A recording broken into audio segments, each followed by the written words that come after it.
Shalom. I want to start off by giving all glory and honor to Yahweh, Ba'ashem Yahweh Shai, Ba'ashem Rakak Wadash. Double honors to the apostles and the elders of Great Millstone, and shalom to all the Akim out there. Continue to push this thing of ours in truth and sincerity. I'm the brother Manatazak, and I just want to share a quick testimony that I had the other night regarding the war in heaven and the deliverance of the elect. To start off, this vision I had was very intense. I woke up in a cold sweat, and I had a migraine.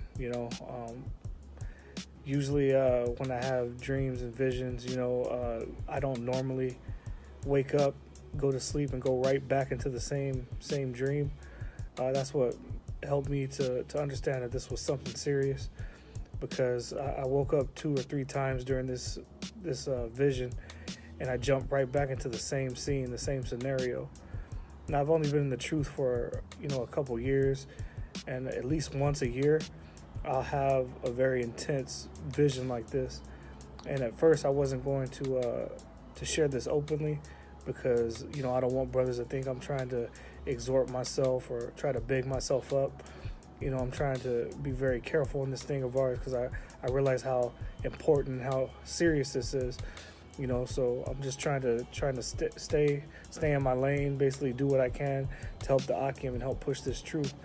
But it wasn't until getting some advice from the elder brother Mawatazak, and also staying deep in prayer, that I realized that sharing this testimony will be the best way to help further this truth, because dealing with the things that we deal with on a daily basis, and trying to fight this fight, sometimes we need words of exhortation and words of hope. So Lord willing, this short testimony can be that to the sincere Akim and Akwathium out there that are continuing to push this word, this sound doctrine. Okay, so without further ado, to jump right into it, basically, it started off that we were all on a beach. And when I say we, I mean mainly the different camps, Great Millstone. The different camps from Chicago were all there, Dallas, the GMS Los Angeles camp, Mississippi. We were all at a resort. Back in the world, I used to travel a lot to like Cancun, different places in Mexico. And this is what it reminded me of, white sand beaches, tropical blue water, a nice resort. We were all there. And all of a sudden, we looked up in the sky and we started seeing chariots. Now, being out here in Los Angeles, chariots show up quite often, at least every other week. On my channel, I've uploaded some videos of chariots showing up. And when they showed up in my vision, they looked exactly like they do on the video, just bright lights in the sky. But as more and more Akim started to look up in the sky and notice the chariots, they started to be more and more frequent.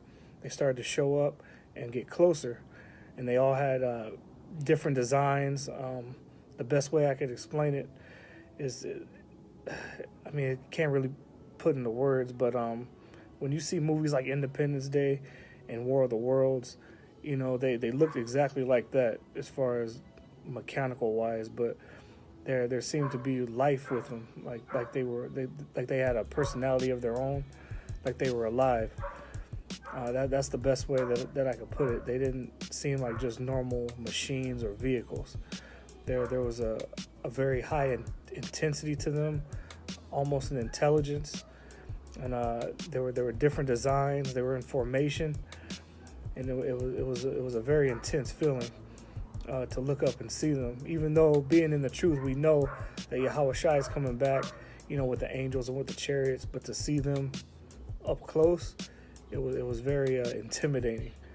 And there were other people at the resort as well, and they were freaking out, crying and asking what was going on. But a lot of the Akim were just giving all praises to Yahweh Shem Yahweh Shai, saying Kwam Yasharallah. But all of a sudden, the military showed up, or the Air Force rather. They started to try to shoot down the chariots, but the chariots don't move with the same laws and physics that a normal aircraft would. They defy the laws of gravity, the laws of physics, and they alter reality. It's the best way I could put it, because a lot of the missiles would just phase through the chariots and hit opposing U.S. forces. A lot of them would just disappear right before they hit a chariot. The chariots would disappear and reappear. Just the type of things that they did, defied reality, and it was a crazy sight to see. The whole heavens were full of this battle, and even Esau and his technology, he was bringing out ships and different jet fighters that looked like chariots, but they weren't. I mean, you could tell the difference, like almost as if they were trying to imitate the technology of the Most High.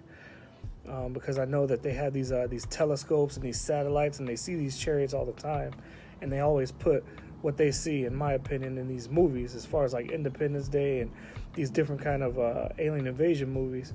I think that they put in these movies what they see in the heavens, because that's exactly what the chariots look like in this particular vision of mine, But it was the battle didn't last long. I mean, looking up, the whole sky was full of this battle, but it was over like in a matter of seconds. I mean, that's what it seemed like, because these Esau and his technology have no chance against the chariots.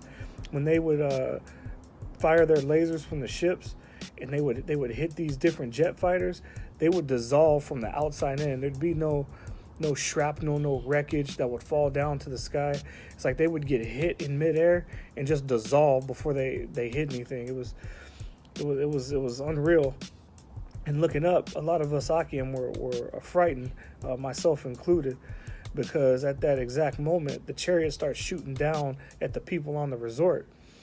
And when these lasers hit the people, they would literally disintegrate, and their clothes would burst into flames, almost as if they were being, instantaneously dehydrated. They would just burst into like a cloud of like pink dust, and you would look down and you would see it would look like a pile of like Himalayan salt, like pink Himalayan salt was all that was left of them, and it would slowly dissolve. And these golden rays of energy would be firing down from the sky and hitting these people, and we start running. So I heard one of the Akim say, "We got to get to the room. We got to get to the room." So everybody took off running in the direction of the resort, and all the while, these lasers are firing down on these people and completely incinerating them. And I didn't realize until later, after a deep thought and really trying to analyze this dream, that the chariots were firing at these people, making a way for us to get to the resort, because it was all chaos, it was all hectic. But during the dream, I was scared, because there was people right next to me being incinerated, and like these pink bursts of just dust and salt would just hit me. I could feel the heat from the lasers, from their bodies just exploding, from the fire from their clothes. It almost seemed like the atmosphere was on fire. It was very intense. And one particular brother from the camp, Yalad, he was running directly in front of me, and as we were running, I could feel myself getting tired, and I kept wanting to stop. Like I kept telling myself that I'm not gonna make it. I need to stop. I need to catch my breath. And through the spirit, this brother kept saying, "Hey, what are you doing, man? We got to keep going. We got to keep moving. Let's go. And I remember almost arguing with him, like, "Man, I'm tired. Like, let me just catch my breath." And he's like, "No, we got to keep going. We got to keep going." So I felt myself dig down, keep running. And somehow, me and the brother made it back to the room. And as we went to the room, there was a large number 5 on the door. And I remember knocking on the door, and one of the brothers from the camp, Danyala, opened the door, and he was dressed in all white. And as soon as he opened the door, he saw me and Yalad, and he started, jumping up and down like, yeah, you guys made it. So we did the salute. He let us in the door, and all the while, people are still getting zapped by these chariots.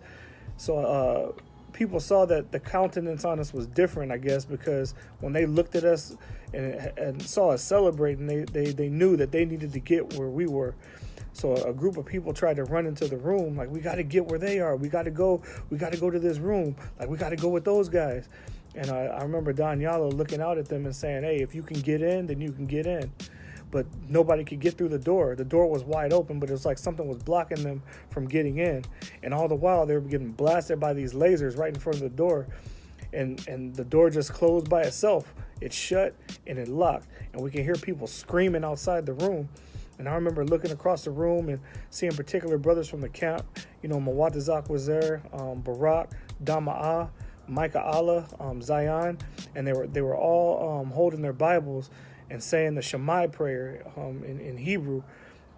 And it was a very intense, very scary feeling, because even though I was with the brothers, I could still hear the people outside of the room, dying in agony.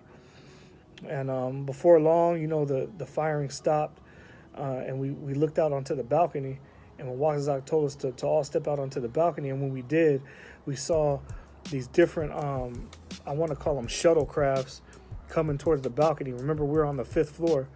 So as we all stepped onto the balcony, we went onto these shuttlecrafts 2 by 2, okay? And the shuttlecrafts would slowly lift us up into the air. And as we looked up, the sky was completely covered. It almost looked like it was pitch black, except there were hundreds of these bright golden circles underneath the craft, and every shuttlecraft was going up into these. So I was with the brother Yalad in one of these shuttlecraft, and as we went up into this massive ship, we all met inside in what looked like a big, I want to say, amphitheater. I don't know if brothers ever went to see any plays or any shows like that in Vegas, but it looked like the lobby of one of those, where it was just, there were chandeliers, there were lamps, there were large stones that were glowing. There were chairs encircling the room, and large windows looking down onto the resort. As we went up into these craft, into this big craft, a lot of the brothers from the different camps were all there. We were all saying Kwam Yasharala, saying the salute, giving all praises. And I noticed a feeling of relief almost. But then I looked and saw that opposite the room, this amphitheater that we were all in was full of nothing but IUIC members. Okay, they were all in their purple and gold. I saw Nate, I saw Yawasop,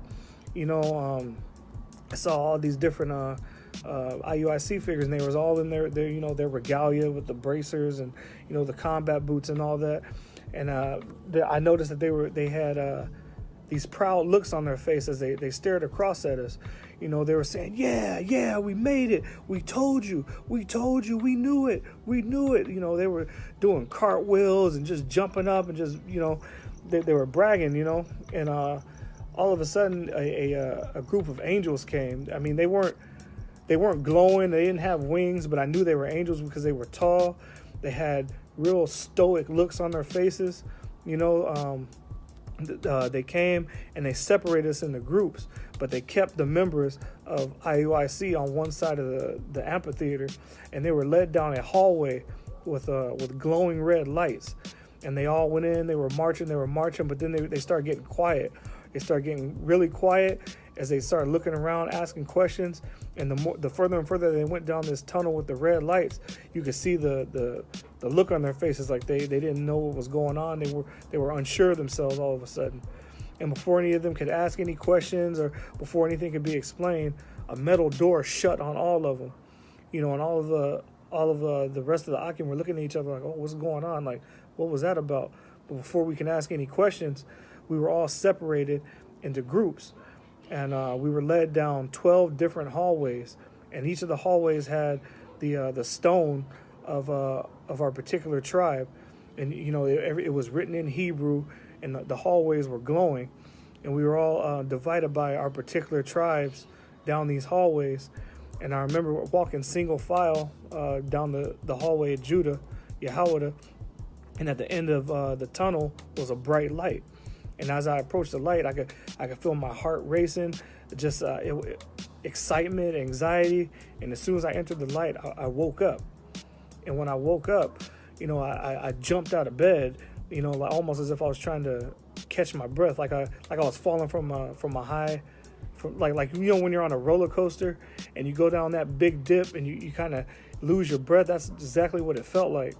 And I looked down and I noticed that I was in a cold sweat, but my sheets were completely soaked, full of sweat, and I had a massive migraine, and that's when I knew that this was most likely a vision. Now the specifics of it, I can't say if that's exactly how it's going to happen, but I knew that this was something important, so I shared it with the head of the camp, and through prayer and through much thought, I'm now sharing it with you, Akim. So I'm saying all that just to say that, even though, the times are tearing, a lot of things are happening through the Spirit. As Apostle DeHart coined, this is the year of prophecy, and things are moving. We're not even through the end of the year yet, and observatories are shutting down, stores are continuing to close, the mark of the beast is still being pushed, and the men of the Lord are still on the streets, preaching and teaching, week in and week out. So I say that just to say that no matter how hard it looks or how hard it gets, continue to fight for this thing, okay? Because this is all that we have. And, through the Spirit, even when I wanted to give up, I had the Akim there to continue to push me to keep going, to keep fighting. And Lord willing, that's what this video can do for any Akim that are feeling weak or that just need a boost in faith, okay? This is the brother Manatazak.